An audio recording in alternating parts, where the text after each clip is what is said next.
Mr. Chair, Oh. if that is your assessment of that And kind of listen, statement, you not will only have your... libelous, Mr. Chair, dali lang ha, not only libelous, ha, that is also unjust vexation on my part.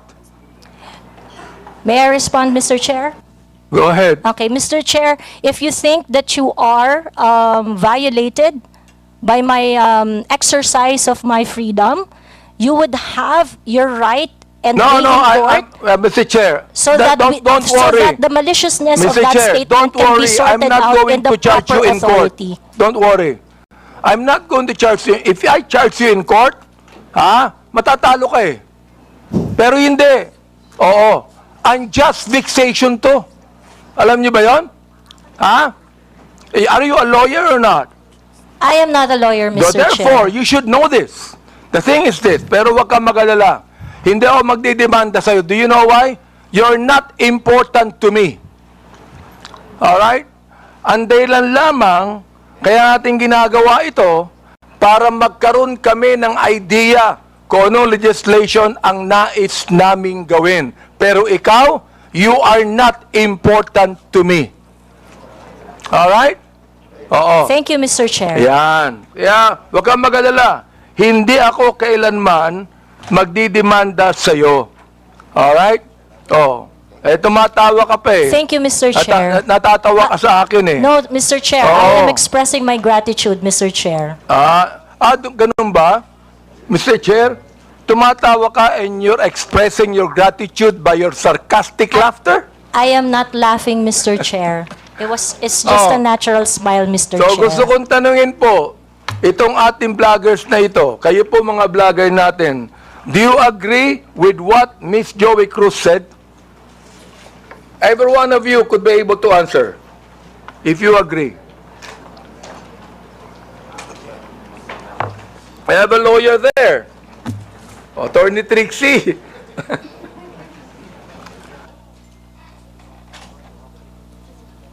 Attorney Trixie, you have the floor. Thank you, Mr. Chair. I disagree with Ms. Joey. I believe that there is, instead of a limitation on the freedom of speech, I believe that speech is either protected or not protected. Thank you very much. Those that are covered by the law, such as the law on inciting to terrorism, inciting to rebellion, and so on, are unprotected speech. And those that are not covered by any limitations by the law are protected speech. The Supreme Court has said that expressions of frustration are protected speech. And therefore, although we differ, Ms. Joey and I, on the approach to the problem, we agree on the solution. Okay, let me ask the other bloggers that we have. Each of you could be able to answer and tell me if you agree with Ms. Cruz on that.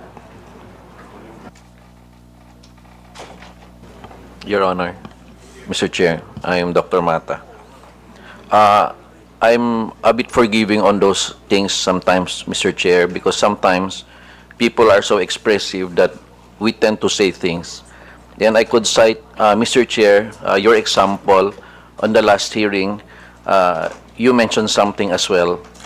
I won't mention it now, but you said it's something, but I know it was withdrawn as well. So there's no, I'm not affected by what you said, because sometimes you're just, in your emotions, you tend to say things, which you said, TANGA, but it's okay, Your Honor. Mr. Chair, let me answer that, no? When I say TANGA, binalik ko lang sa kanya eh. Siya ang unang nagsabi. Siya ang unang nagsabi. Para bang pinukul ka ng balisong, nasa lubong yung balisong, binalik mo sa kanya. Kaya ako binanggit. Hindi ako ang unang nagsabi. Ang unang nagsabi, yung vlogger mismo. Ibinalik ko lamang sa kanya. Oh, ngayon, ako ang masama. Samantalang yung vlogger na nagsabing tanga ang gobyerno, hindi masama. Nung ako ang nagsabing tanga, ako naman ngayon na masama. Ano ba talaga, Mr. Chair? Yes, thank you for your explanation on that, Mr. Chair.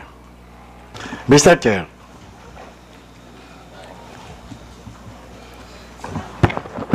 Yes, Morales, who's that? Mr. Chair. Mr. Morales, please proceed. Yes, sir. Doon sa kaya Miss Joey Cruz, ang ano ko lang, bilang isang dating tauhan ng gobyerno, wag lang sana tayong magpakita ng anumang kagaspangan para hindi tayo napapansin ng publiko. Yun lang po. Ano yung ibig sabihin? Huwag lang magpakita ng kagaspangan para hindi makita ng publiko. Yes, Your Honor, Mr. Chairman. Yun lang po. Kasi kung magpapakita tayo ng kagaspangan at makikita ng publiko yung hindi na aayon na kilos ng isang public official, talaga makikita po tayo. At yun mapapansin ng publiko. Huwag naman sana tayong masasaktan. Sinong tinutukoy mo, Mr. Chair? Your Honor, yun pong mga gumagawa ng kagaspangan, yun po yun. Sino nga yung tinutukoy mo? Aba, hindi ko po alam.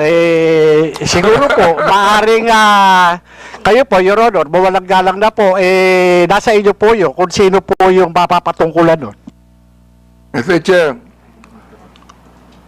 ano ba yung kagaspangan na narinig mo? Sino nagsabi ng kagaspangan? Your Honor, ito po bilang isang dating tauhan ng gobyerno. Nagiging maingat dapat ang isang tauhan ng gobyerno habang siya ay nanunungkulan. Katulad ng pagnanakaw, pag-aabuso sa tungkulin, pagmamalabis. Yan po yung isa sa mga dapat na tinitingnan natin.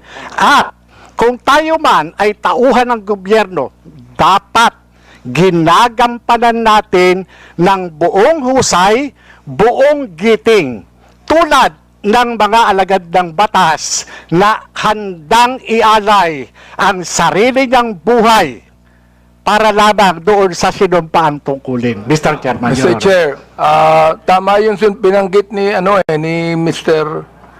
Morales tama Pero ang tinatanong ko sa iyo, nag-a-agree ka ba sa sinabi ni Miss Cruz? Saang particular, Your Honor, Mr. Chairman po?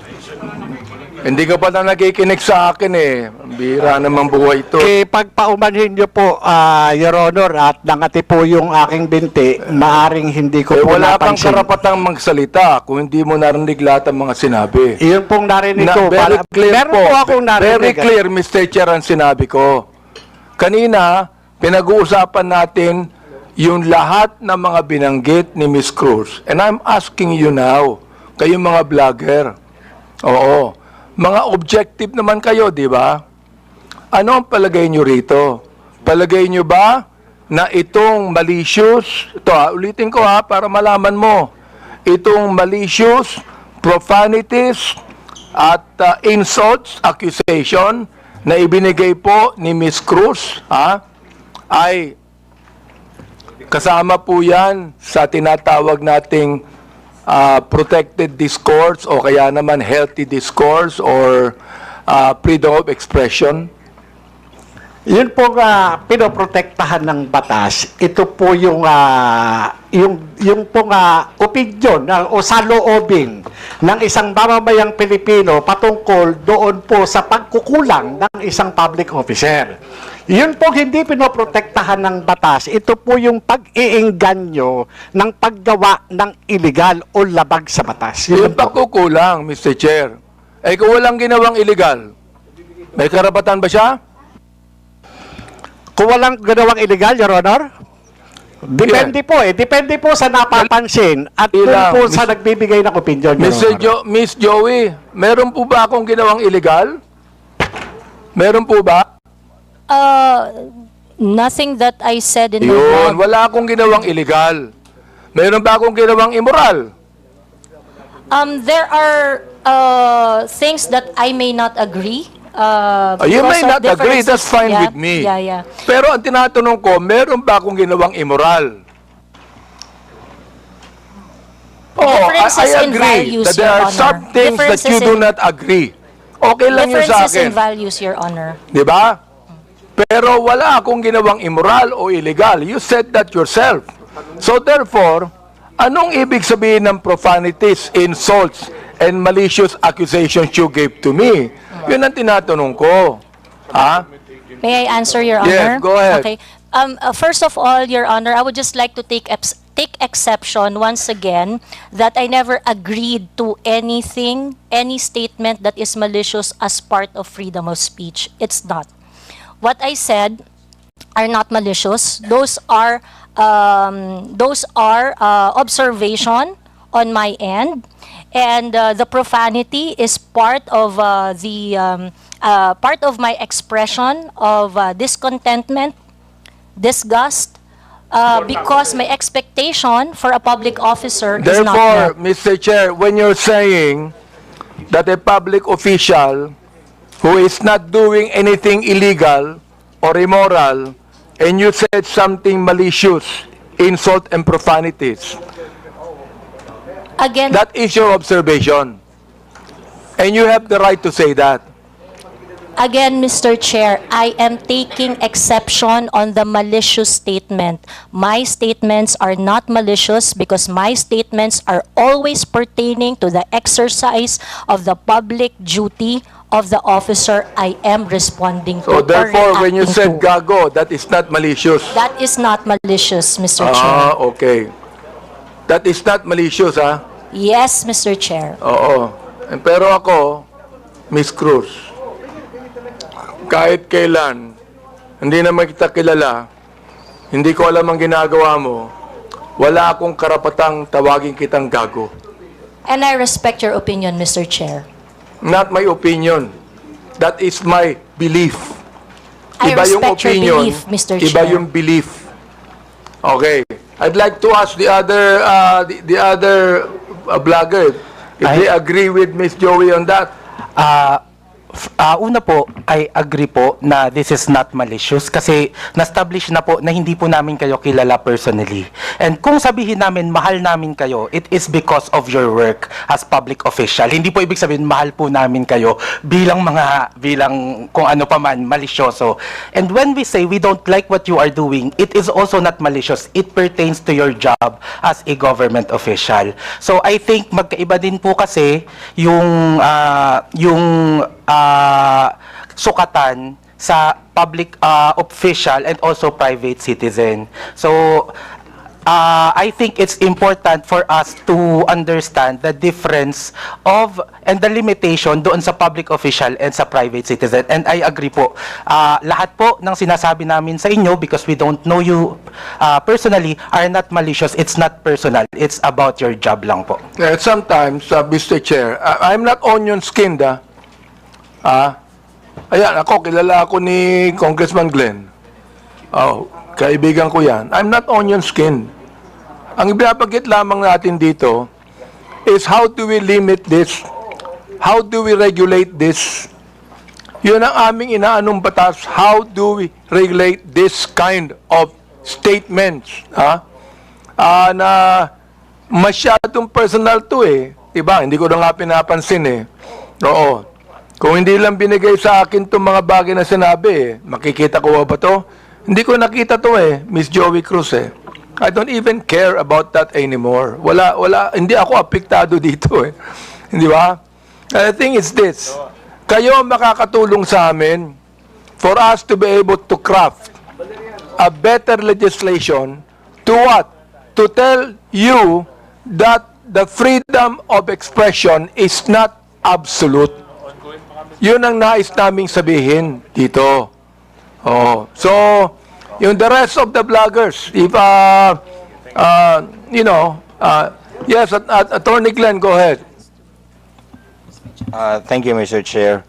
While we recognize the plenary power of this Congress to enact legislation to limit freedom of speech or expression, I would just like also to exhort the members of Congress, the honorable members of Congress, to remember that the exercise of free speech, public officials should not be onion-skinned. I know hindi po kayo onion-skinned, Congressman Honorable Abante. public officials should not be onion-skinned, and that free speech serves as a scalpel that removes the abscesses of officialdom. I quote the jurisprudence. I mean, it's a landmark decision of the Supreme Court. So we have to make a tight balance between limiting the freedom of speech and, of course, when it comes to public acts of public officials. Yun na po, Mr. Chair. May we hear the others, Mr. Chair? Go ahead. Yes, Mr. That Chair. handsome man right there. Ako po, Mr. Chair. May I be recognized po? Mr. Chair, sundan ko lang po yung binanggit po ni Attorney Trixie about protected speech. I don't know the specifics of what Miss Joey said. Be that as it may, Mr. Chair, kung yung pong mga binanggit niya ay nakapatungkol po sa official function, then it is warranted. If it pertains to the personal po na buhay, then it is unwarranted. Naiintindihan po namin yung predicament, Mr. Chair, ng mga congressman natin, ng mga public official natin na talagang nasa scrutiny ng taong bayan. Pero hinihingi rin po ng taong bayan, lalong-lalo na ng mga manggagawa, ang pag-intindi po ng ating mga congressmen doon sa kung ano yung nararamdaman at ano yung pakiramdam, emosyon ng mga tao patungkol doon sa function po ng ating mga public official. I believe yung mga binanggit po ni Miss Joey, it is part of protected speech. And I think doon po pwede tayong magkaisa. That's all, Mr. Chair. Meron pa. Yes, Miss, Mr. Chair, good afternoon po. Yung tungkol po sa sinabi ni pagsasamahin ko na po yung tatlo, no? Ni Ma'am Zoe, ni Attorney Trixie, at saka ni Sir Elijah. Kami po na mga content creators, nasa public eye din po kami, gaya po ninyo. So, whatever content or opinions that we also post online, nakaka-receive din po kami ng mga gaya ninyo na masasakit na salita. Kaya naiintindihan po namin kung saan din kayo nanggagaling. However, ang difference lang po natin, ang atake sa amin personal, ang atake po sa inyo, on your official function. Ngayon, ang masasabi ko lang po siguro pagdating sa bagay na yan, kami po, pinapabayaan po namin yung mga haters namin at saka bashers to air out what they think and feel about what we say. Hindi ko naman din po sinasabi na dapat ganun din po kayo. It so happen lang that sa inyo po, pagdating sa mga nasasabi nyo po, sa mga press briefing nyo po, sa press con nyo, or even sa mga pinapublish sa news, sa aming mga content creator, naka-anchor kami lagi kung ano lang po ang nasasabi ninyo. Mr. Chair, Miss Batalya, Yes, po. gusto ko lang pong banggitin din, no? Alam mo, natanggap ko itong mga bagay na ito since Quadcom days, eh. Hindi ako binabas ng sino man bago ang Quadcom. Bakit kaya? Di ba? Share if I may. I mean, hindi ako nababas, eh. Oo, ngayon lang talaga. Hindi ko alam kung bakit, eh. Oo, yun ang gusto kong sabihin sana sa inyo. Di ba? Yes, Manuel Mata po. Mr. Chair, yes, Mr. Mata, yes. that is exactly the point kung bakit hindi po tayo nakafocus dapat dun sa mga protected naman na speeches ng mga tao. But the reason of frustration, ano po yung context, bakit po nasabi yun ni frustrate, bakit niya po nasabi yun, and yun po yung masolusyonan natin. I think dun po sana tayo nakafocus, and I think yun yung rason kung bakit sinasabi ng batas natin na dapat hindi onion-skinned yung mga government official para nakafocus tayo doon sa totoong problema and cause of frustration ng mga tao. Mr. Chair, sinabi ko na hindi ako onion skin, di ba? Yes po, Mr. Chair. The fact that you are here talking with us Yes. with this kind of respect is, I agree. Kaya, Mr. Chair, hindi ko talaga, since the time na yung Quadcom, hindi ako nagsalita ng anuman sa inyo o nag-vlog sa akin. Miss Joey, hindi ka nakarinig sa akin anuman salita, di ba? Miss Joey, you have never heard me say anything against you or about you. Am I right? Yes, sir. Yes, Mr. Chair, we do not know each other personally. Ayun. And then, ganito. I have never said anything about you, nor anything that you have said against me. Am I right? Sorry, Mr. Chair.